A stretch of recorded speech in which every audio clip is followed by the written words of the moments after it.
नमस्कार, आप देख रहे हैं द फॉलो अप और मैं हूं सन्नी सारद। इस वक्त झारखंड की राजधानी रांची से बड़ी खबर यही है कि जो लॉकडाउन चल रहा था, खास करके जो साप्ताहिक लॉकडाउन था, सरकार ने उसे खत्म कर दिया है। अब से कुछ देर पहले रांची के धुरुआ स्थित प्रोजेक्ट मंत्रालय में मुख्यमंत्री हेमंत सोरेन की अध्यक्षता में आपदा प्रबंधन की बैठक हो रही थी और इस बैठक में आपदा प्रबंधन मंत्री बन्ना गुप्ता के साथ साथ तमाम पदाधिकारी मौजूद थे और इस बैठक में कई महत्वपूर्ण निर्णय लिए गए हैं। निर्णय क्या है, एक एक कर हम बताएंगे। सबसे पहले तो ये कि जो संडे को संपूर्ण लॉकडाउन रहता था उसमें सरकार ने थोड़ी छूट दी है और जो आवश्यक सेवा, जरूरी सेवा थी उसे चालू कर दिया गया है और साथ ही जरूरी दुकानों को भी खोलने का भी सरकार ने निर्णय लिया है। दूसरा, जो रात 8 बजे तक दुकानें सभी कुछ बंद हो जाती थी, सड़क पर भी आप नहीं चल सकते थे अगर ज़रूरी काम नहीं है, तो उसमें भी सरकार ने कुछ राहत दी है। अब रात 10 बजे तक हर दिन संडे को भी होटल, रेस्टोरेंट खुले रहेंगे, लेकिन दुकानें 8 बजे बंद हो जाएगी। उसके बाद सबसे अधिक सवाल पूछे जा रहे थे कि आखिर स्कूल और कोचिंग कब खुलेंगे, तो सरकार ने इसमें भी थोड़ी छूट दी है। स्कूल अब 9th से लेकर 12th तक, यानी कि 9th, 10th, 11th और 12th की कक्षाएं जो है वह शुरू कर दी गई है, यानी कि आज जो है निर्णय ले लिया गया है। अब कक्षाएं शुरू करने की प्रक्रिया शुरू हो जाएगी और कहा जा सकता है कि जल्द ही कक्षाएं शुरू भी हो सकती है।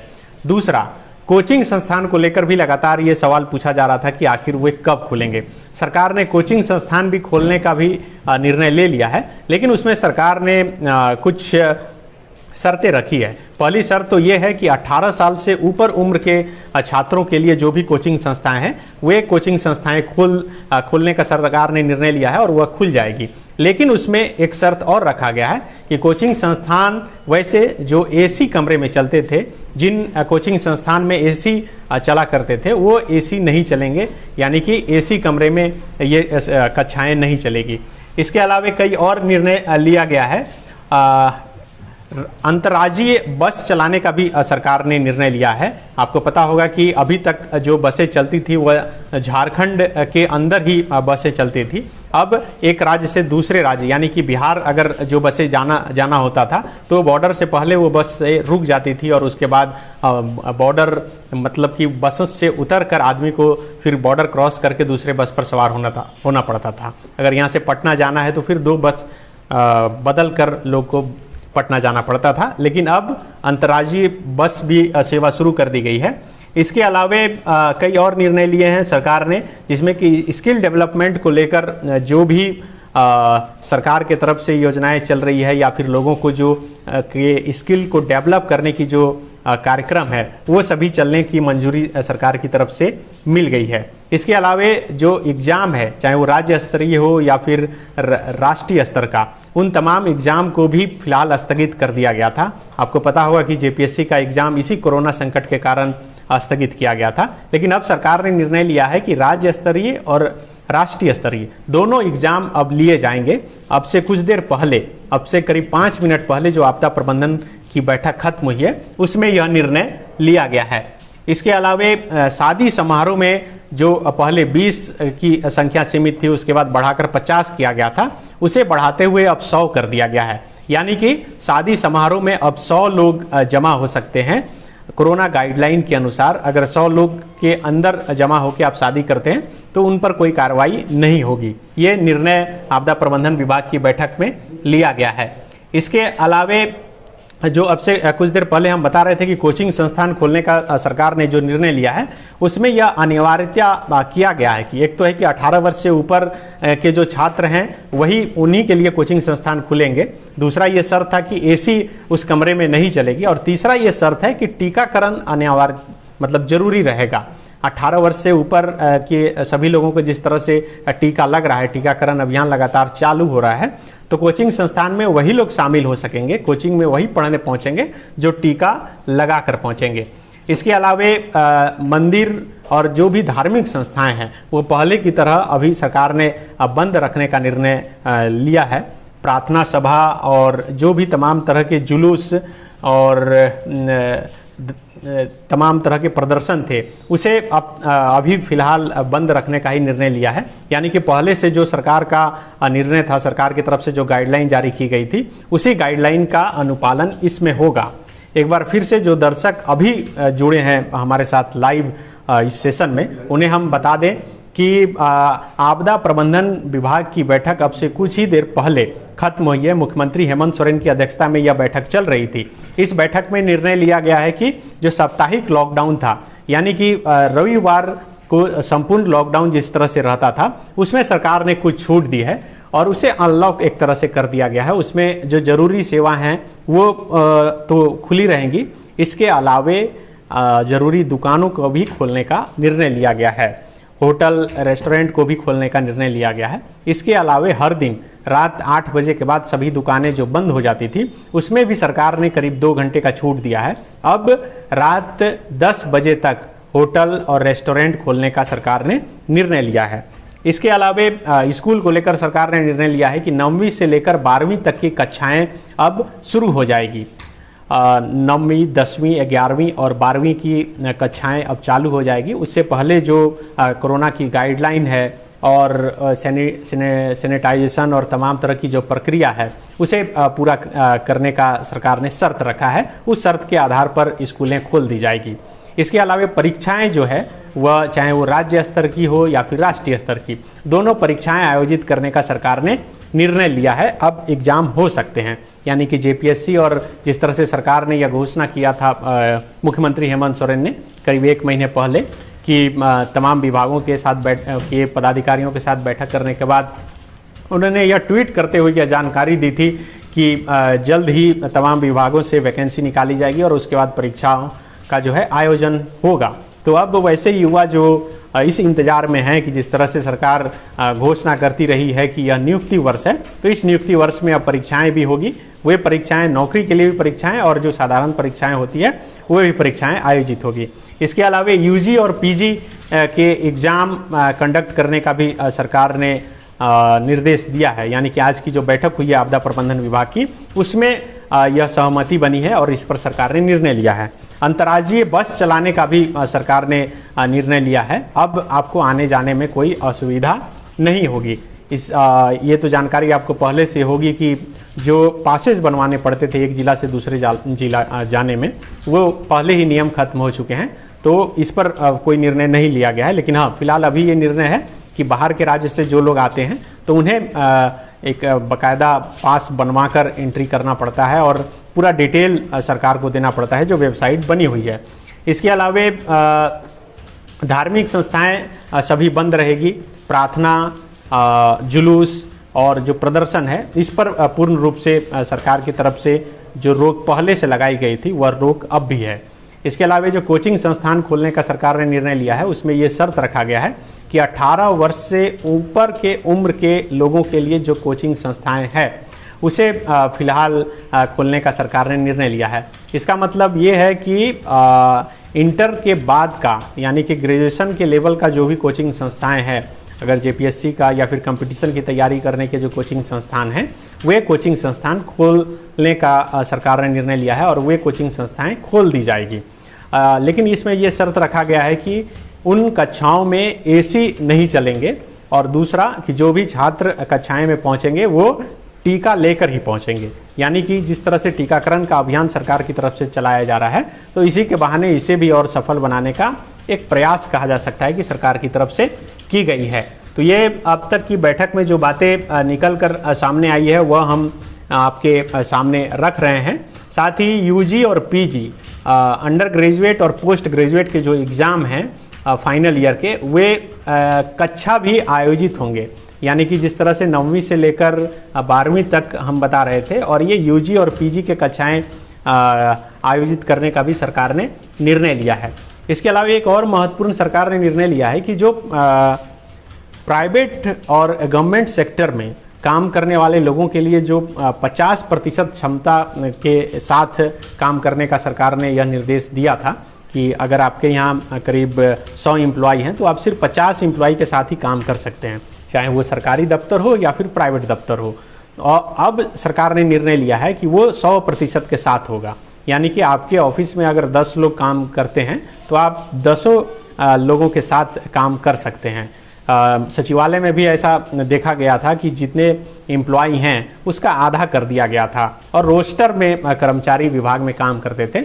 लेकिन फिलहाल जो कोरोना संक्रमण की रफ्तार एकदम धीमी है और टीकाकरण का अभियान एकदम तेजी से चल रहा है, उसे देखते हुए आज की इस आपदा प्रबंधन की बैठक में सरकार ने यह निर्णय लिया है।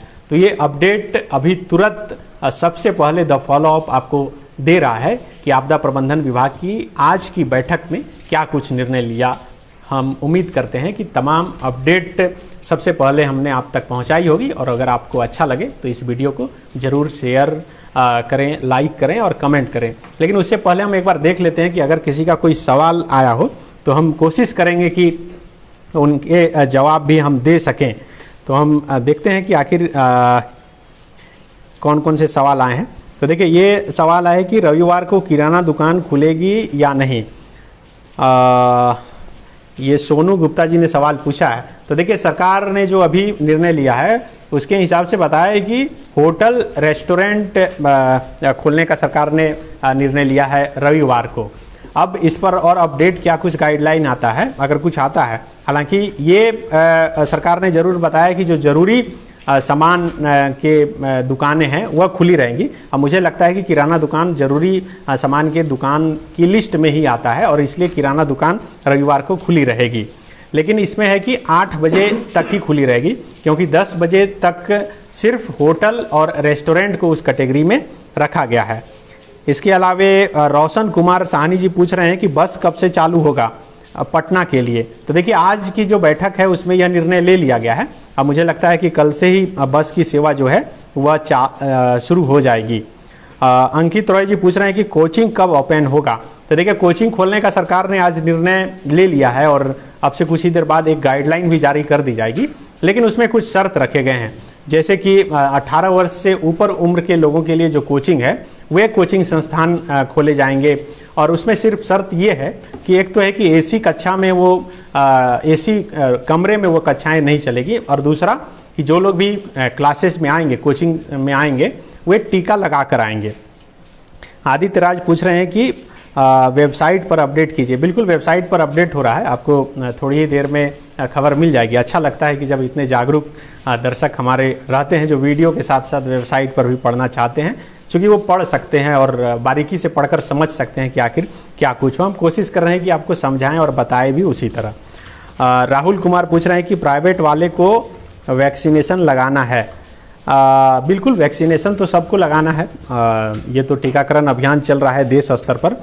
संडे को मार्केट खुलेगा या नहीं, आलोक आनंद सवाल पूछ रहे हैं। आलोक जी, देखिए, संडे को सरकार ने जरूरी जो भी सेवा हैं उसमें दुकानों की भी कैटेगरी रखी गई है, चाहे वो दूध का हो, राशन का हो, दवा का हो। ये तमाम दुकानें जो हैं खुली रहेगी रविवार को। और इसलिए मैंने शुरुआत में ही कहा था कि रविवार का जो संपूर्ण लॉकडाउन था उसे सरकार ने खत्म किया है और लोगों को थोड़ी राहत दी है।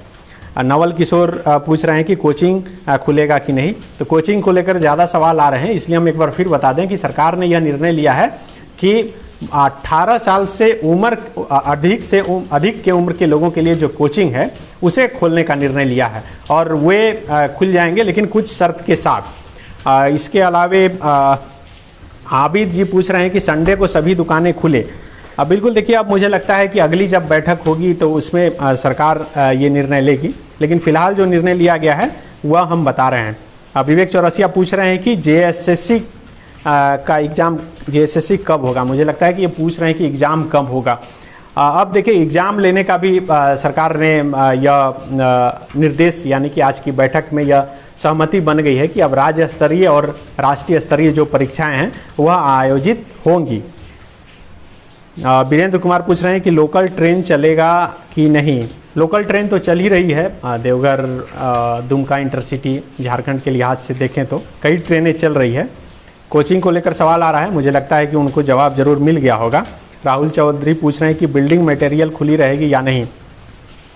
बिल्डिंग मटेरियल की दुकानें तो पहले भी खुली रहती थी और मुझे लगता है कि आपका सवाल जो है संडे से जुड़ा हुआ है और सरकार का हमेशा से ये प्रायोरिटी में रहा है कि जो मजदूर तबके के लोग जिससे प्रभावित न हो वैसे दुकान हमेशा खुले रहेंगे और जब लॉकडाउन बहुत चरम पर था तो उस समय भी इन दुकानों को छूट दी गई थी और मुझे लगता है कि ये दुकानें खुली रहेगी। इसके अलावे ट्रेनिंग प्लेस खुलेगा या नहीं, बिल्कुल देखिए, जो हमने बताया कि स्किल डेवलपमेंट से जुड़े जो ट्रेनिंग सेंटर हैं सरकार ने उसे खोलने का निर्णय लिया है और आज की बैठक में यह निर्णय लिया गया है। और बैठक के बाद जो आपदा प्रबंधन सह स्वास्थ्य मंत्री हैं बन्ना गुप्ता, उन्होंने इसकी बाकायदा जानकारी दी है। रांची से पटना बस चालू होगा या नहीं, रोशन कुमार साहनी जी पूछ रहे हैं। बिल्कुल ये बस सेवा जो है अब चालू हो जाएगी, जिस तरह से सरकार ने निर्णय लिया है। अखिल कुमार गुप्ता जी पूछ रहे हैं कि इंस्टीट्यूट खुलेगा। बिल्कुल इंस्टीट्यूट खोलने का निर्णय सरकार ने ले लिया है और ये जानकारी हम पहले ही दे चुके हैं। इसके अलावा कई सवाल लगातार आ रहे हैं, हम कोशिश करेंगे कि सभी सवालों का जवाब आपको दे दें। जेएसएससी का बहाली कब होगा, प्रकाश रंजन गुप्ता जी पूछ रहे हैं। तो बिल्कुल देखिए, जेएसएससी हो या फिर राज्य स्तरीय जेपीएससी की तरफ से जो भी एग्ज़ाम कंडक्ट होते हैं उन तमाम परीक्षाओं का आयोजन किया जाए और इसी को लेकर ही सरकार ने शायद आज की बैठक में यह निर्णय लिया है कि राज्य स्तरीय और राष्ट्रीय स्तरीय दोनों परीक्षाएं अब आयोजित होगा। कमलेश कुमार राय जी पूछ रहे हैं कि ट्रेनिंग सेंटर कब खुलेगा। ट्रेनिंग सेंटर खोलने का आज निर्णय ले लिया गया है। वैसे ट्रेनिंग सेंटर जो स्किल डेवलपमेंट करने का काम करते हैं, सरकार ने निर्णय लिया है कि उसे जल्द से जल्द खोल दिया जाएगा। राजू कश्यप जी पूछ रहे हैं कि सीएम सर जनता का कब सुनेंगे, जनसंवाद का स्टार्ट करने बोलिए। अब बिल्कुल देखिए, जनसंवाद जरूर बंद है और मुझे लगता है कि ट्विटर पर वह लोगों की समस्याओं का समाधान करने की कोशिश कर रहे हैं और उससे आप सरकार तक अपनी बात जो है पहुंचाने की कोशिश जरूर करें। इसके अलावा लगातार सवाल आ रहे हैं, हम कोशिश करेंगे कि तमाम सवालों के जवाब हम दे सकें अधिक से अधिक लोगों। नर्सरी से 10th तक स्कूल कब खुलेगी। देखिए, आज की जो बैठक हुई है और उसमें जो निर्णय लिया गया हम वही बता रहे हैं। आज की बैठक में यही निर्णय लिया गया कि 9वीं से लेकर 12वीं तक की कक्षाएं जो है वह खुलेगी। इसे आपसे कुछ ही देर पहले जो आपदा प्रबंधन मंत्री हैं बन्ना गुप्ता ने उन्होंने जानकारी दी है। विस्तृत एक गाइडलाइन अब से कुछ ही देर बाद सरकार की तरफ से जारी की जाएगी और उसके बाद मुझे लगता है कि इस बारे में विस्तृत रूप से और बताया जा सकेगा। अगर आपका अभी भी कोई सवाल है तो सवाल आप कमेंट बॉक्स में ज़रूर दीजिए। हम कोशिश करेंगे कि जब नेक्स्ट वीडियो बनाएं या फिर लाइव आए तो आपके तमाम सवालों के जवाब हम ज़रूर दे पाएँ। शुक्रिया।